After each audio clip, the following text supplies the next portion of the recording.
திவ்யதர்ஷினி பற்றி நான் சொல்லி தான் நீங்கள் எல்லாருமே தெரிஞ்சுக்கணும் அப்படின்ற அவசியமே கிடையாது.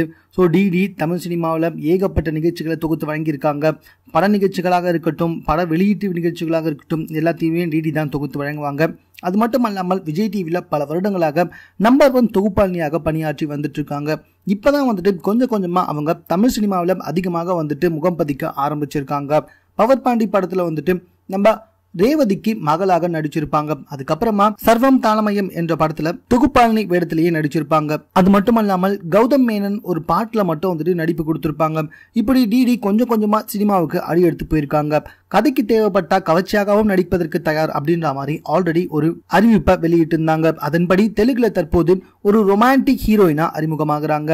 தெலுங்குல ஒரு படத்துல முழுக்க முழுக்க காதல் மற்றும் ரொமான்டிக் சம்பந்தப்பட்ட படத்துல நம்ம டிடி நடிச்சு முடிச்சு கொடுத்திருக்காங்க. இந்த படத்துடைய கதாநாயகனுக்கு அவங்கள விட 13 வயசு கம்மி அப்படின்றது ரொம்ப ரொம்ப குறிப்பிட்டு சொல்ல வேண்டிய விஷயம். பூரி ஜெகநாதனுடைய பையனான ஆகாஷ் தான் அவர் கூட பயங்கரமான ரொமான்ஸ் எல்லாம் செஞ்சிருக்காங்களாம் இந்த படத்துல. இந்த படம் வெளியே வந்துச்சுன்னா கண்டிப்பா தெலுங்குல வந்துட்டு ஒரு மிகப்பெரிய வாய்ப்பு இவங்களுக்கு கிடைக்க வரும் அப்படின்ற மாதிரி வந்துட்டு பேசப்பட்டு வந்துட்டு இருக்கு. எல்லாத்துக்கும் மேல இவங்க அந்த புகைப்படத்தை வெளியிட்டு எனக்கு பிடிச்ச ஹீரோ அப்படின்ற மாதிரி வந்துட்டு சமூக வலைத்தளத்துல அவங்களுடைய பக்கத்துல மென்ஷன் பண்ணியிருக்காங்க. இந்த படம் வெளிவந்து ரொமான்டிக்ல டிடி அவர்கள் பின்னி பெடலிட்டு இருந்தா கண்டிப்பா தமிழ் சினிமாவிலையும் இவங்களுக்கு பல பட வாய்ப்புகள் தேடி வரும் அப்படின்ற மாதிரி பேசப்பட்டு வந்துட்டு இருக்கோம். மேலும் இது போன்ற செய்திகளை உடனுக்குடன் தெரிந்து கொள்வதற்கு எங்க தமிழ் டுடே சேனலை சப்ஸ்கிரைப் பண்ணுங்க. இது குறித்த உங்களுடைய கருத்துக்கள் எதுவாக இருந்தாலும் எங்களோட ஷேர் பண்ணிக்கோங்க.